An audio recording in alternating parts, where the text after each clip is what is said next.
You have any plans of doing any mock trials here? Yes, sir, we do. So It just so happens. that's exactly what we're planning on doing here. That used to be the judge's chambers over there, which is now a break room. But there's a back staircase there that goes down. There's kind of a hidden staircase on the back side. So that's where the judge would come and go from, and then you could come out and go on the bench without coming up the main staircase and passing the audience. So Dealing with the heathens. yeah. So yep. Our plan. A lot of things are changing with the boot camp. Additional classes are being added. Xactimate classes. Mock-ups of structures that are being done, and so this kind of plays into all of that.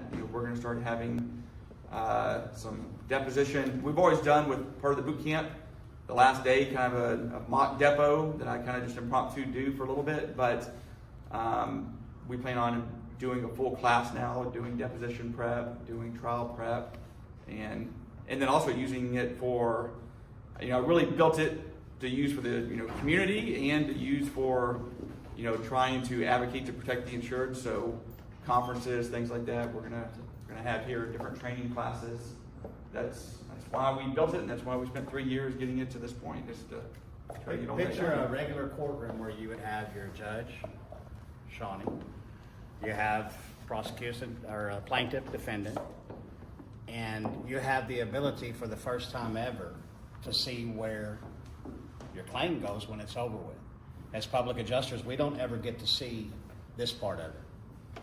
It goes to litigation. Our part is done. We never get to go in and speak with them. We never get to go in and talk about what happened, which means that your claim file has to do all the speaking, which means that we're not privy to this part of it. I think you yourself wanted to record one, is that correct? Absolutely. Yeah, and you weren't able to do that, right? I'm not gonna point no elbows. Yeah. Well, the reality is you never know how good your product is until somebody tests, like a contract. Lon Smith thought that his contract was wonderful, didn't he? Yeah, and then every court all the way up to the Supreme Court said that it was not wonderful and brought it back down. But on those thousands and thousands of people that he signed with and that were perfectly happy and had no issue, his contract was what? Perfectly fine until the court said it wasn't. So you never see that side of it, and I think it's wonderful. Sean, thank you so much for bringing it, Natalie, giving everybody a place to actually get this side of it. It's all fun and games until you're sitting in front of a deposition. You're sitting in front of a courtroom. There was a case that came out last week where the public adjuster had done something that completely annihilated the claim, right? And it wasn't because they were a bad person. It was because there's no places like this that exist that tell you what's supposed to happen. So if you've never done this before, you're all of a sudden sitting in front of a deposition, how are you supposed to respond? You don't get a second chance at that, right? And the deposition is not there to be your friend. Are they there looking at you to be your friend? No, they have a client. Their job is to protect that client like our job is to protect our client. So what are they willing to do to make sure that they protect their client? Whatever's necessary. Annihilate you, right? They have people just like Sean and I on the other side.